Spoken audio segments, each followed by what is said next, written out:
93 FM. Radio. Bonjour, l'oubli est la ruse du diable. Essayons d'extrapoler. Rien ne sera oublié, même dans 10 ans, 20 ans, 30 ans, 50 ans. Rien ne sera oublié. Ceux qui ont causé du tort au Cameroun et aux Camerounais, qu'ils soient vivants ou morts, la justice passera et il y aura reddition des comptes. Beaucoup comptent sur l'oubli. Lorsqu'ils font sciemment du mal aux innocents, ils se disent toujours que les Camerounais ont une mémoire courte.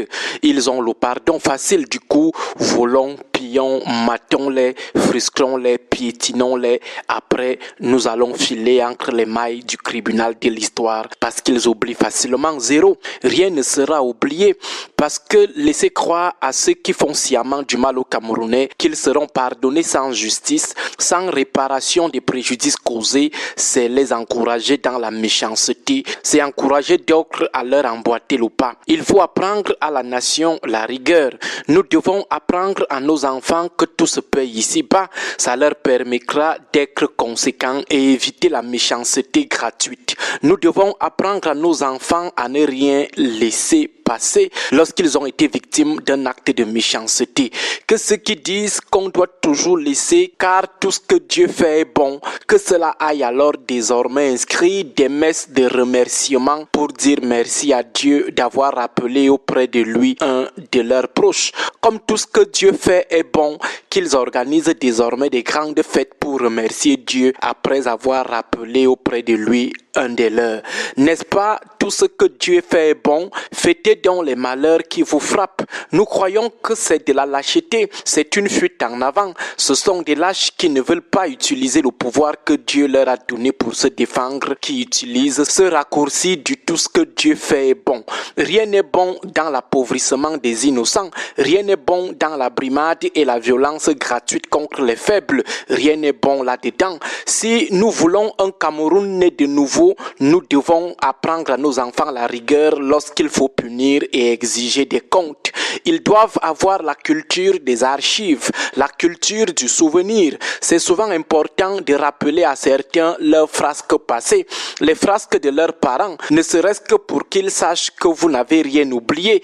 Il faut toujours archiver, garder dans vos mémoires et même dans vos cœurs les actes et les visages des méchants qui ne se sont pas encore repentis et surtout lorsqu'ils refusent de réparer les préjudices causés aux autres pour rappeler à certains avec preuve ce qu'ils ont été. S'ils sont encore vivants, qu'ils soient face à leur méchanceté. S'ils sont déjà croulants, que leurs enfants et petits-enfants sachent ce qu'était leur grand-père. Nous n'allons rien bâtir dans l'hypocrisie, faire semblant d'avoir oublié ou d'avoir pardonné, faire des rires jaunes avec le bourreau sous le prétexte que c'est le passé. Nous devons faire table rase. Non, c'est de l'hypocrisie. Rien de solide ne peut se bâtir dans l'hypocrisie. Parfois, le discours de Dieu sur les pardons sans justice, sans repentance et surtout sans réparation relève du pipeau ou du simple blablabla.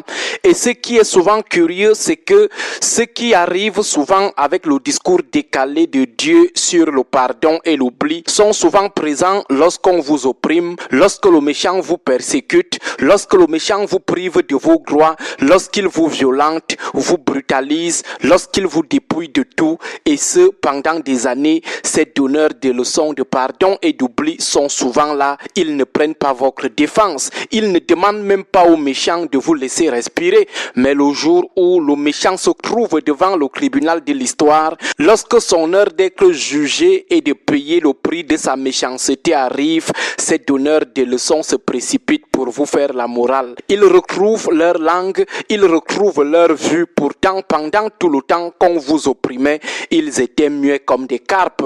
On vous donnait des coups de poing, ils ne mettaient pas leurs mains pour séparer. Mais dès que votre tour arrive de lever le poing pour réagir, ils sortent pour prêcher le pardon et l'oubli. Aucune réconciliation ne doit être envisagée sans justice et surtout sans reddition des comptes préalables. Nous devons apprendre à la jeune génération la rigueur la plus absolue contre tout ce qui s'entête dans la méchanceté. Bonne journée à vous tous. 93 FM.